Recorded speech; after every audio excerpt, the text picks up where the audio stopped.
What are you doing out here? Come on in. Welcome back to the 5 Napkin Burger Beer and Bourbon blog featuring us, the Happy Hour guys, and let's talk Basil Hayden's Small Batch Bourbon. Basil Hayden's is made by Jim Beam and was first introduced as part of their Small Batch Bourbon series in the late 1980s. And Basil Hayden's is an 8-year spirit that's bottled at 40 proof, so a little bit on the lighter side. And the grain recipe has a lot of rye in it, so that rye comes across the palate with some spice and a splash of a finish that fades down very nicely. Recently, Mark and I spent some time in Kentucky with Fred No, the great-grandson of Jim Beam, and Bernie Lubbers, a Beam whiskey professor. That, you know, when you taste like Basil Hayden or Knob Creek, whatever, you feel it, and then you get after the finish, you get a nice warm sensation in the center of your chest. I always tell folks that's Kentucky wrapping its arms around your heart. You use that one? Yeah. No. I'm not going to steal that one. This bourbon, and then, you know, and the name is kind of unique too. If you are familiar with Old Granddad bourbon, Yep. he's the man on the Old Granddad label.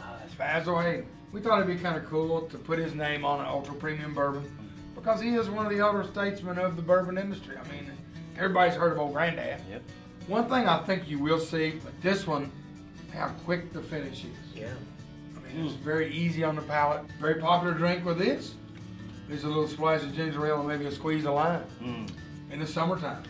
You know, when a lot of people push the bourbon to the back of the cabinet. So how are we going to match this up at 5 Napkin Burger? I'm going to throw a little bit of a curveball here and use a little mixology. I'm going to have this bourbon in a classic cocktail, like an old-fashioned, maybe a sidecar, or just bourbon with ginger and a splash of lime. I'm gonna go a slightly different way with Basil Hayden. Or Basil Hayden. Basil. Hey, if the brand ambassadors can't agree on how to pronounce it, I think we're allowed to call it whatever we want. But one thing that everyone does agree on is that this is a delicious bourbon. And I'm gonna pair this delicious bourbon with a salad. Yes, the blackened shrimp salad. I think it pairs well with the spicy notes of the peppers and the chipotle in the salad, as well as the tangy citrus of the lime vinaigrette, just like the lime in Jimmy's cocktail. And here's something interesting about the shape of the bottle and the label. Back in the day, before they actually bottled whiskey and shipped it in the bottle, they would ship casks of whiskey. They would tap the keg, and people would bring whatever bottles they had. In this case, this is kind of a wine bottle. In a wine bottle, certainly you're on a farm, so you have excess grains and you have cattle. So you would take the newsprint or a piece of burlap, and then you would bind it with baling wire.